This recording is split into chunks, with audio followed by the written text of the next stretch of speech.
Roger Powell was just a teenager when he and my dad began their army careers at Duntroon. He gave the military eulogy at Dad's funeral. He did it absolutely brilliantly, and he joins me now. Roger, it is a really special week for all Australians, but a hard one for our family, the first one without Dad. You were incredibly close to Dad, and I wanted to touch base with you and pay tribute to him on what was the most special day of the year for him as well.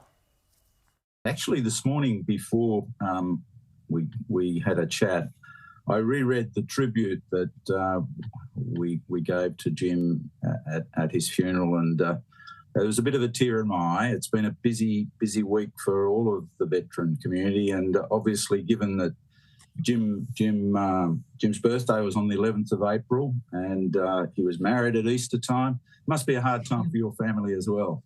No, you're right, Roger. It really has been a rough couple of months, a rough start to the year for us, and I know for a lot of other people as well. You've had an incredible career in the forces. You reached the rank of Major General. I'd love to know what kind of soldier Dad was, and particularly as a youngster, because you spoke so beautifully about him as a teenager at the funeral, and I'd love to give my audience, who I know adored him as well, a bit of an insight into what he was like as a 17, 18-year-old cadet at Duntroon. Well, he was well liked. He was one of these affable, engaging, gangly puppies that we all were at the time, and was always thoughtful in terms of making friends and making people feel good about themselves. He was incredibly dedicated. He was hardworking. He was smart. He topped the tactics. He got the tactics prize as a young cadet. Everything that he did was had a touch of class about it. He was not only good at his soldiering skills, he was a great sportsman as well. He won the best and fairest as a young footballer. We won 2 premierships, and a lot of the success was due to his ability as he developed and matured and became a strapping young ruckman. So one of his classmates said that if he hadn't been a soldier, he probably would have played for his beloved Essendon, and it was probably not too far from the mark. Now, it was obviously the wrong code though, Roger. I'm not sure about that. Now, what about Mum? You were around when Dad met Mum, Anne, and they fell in love as teenagers as well, and we think it's one of the greatest love stories. What was he like with ladies early on? Well, you might recall at his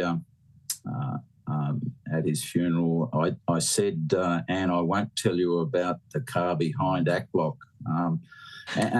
We were both had girlfriends who had married and have had wonderful marriages with over many, many years. And Rhonda and Anne were great mates. When Jim was a cadet, I noticed from his RMC report that he had 13 stoppages of leave in his last year, his 4th year. And as I recall it, the only time you got stoppages of leave was if you'd been away or not back on Sunday nights when you should have been.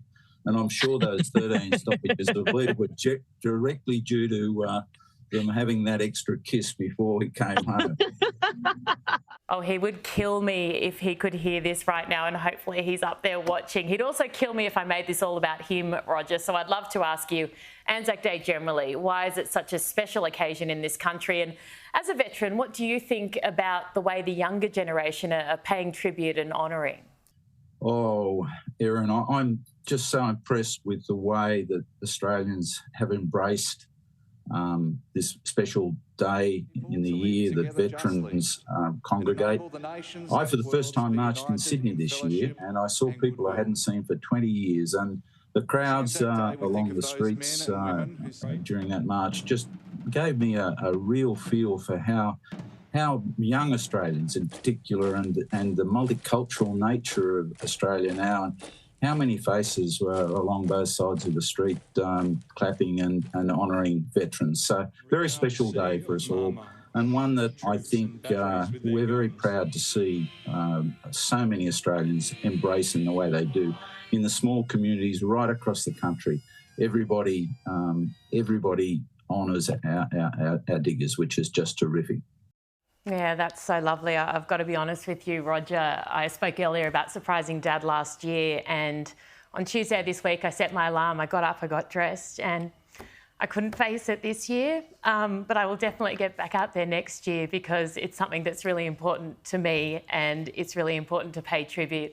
But I want to thank you so much for spending a bit of time with us here. I know you're incredibly busy, for sharing some stories about Dad, and on a personal note for the friendship that you provided him over all the years, but particularly the past couple of years when things were really tough. It meant a lot to him. So thank you to you and Rhonda for your beautiful friendship to Dad.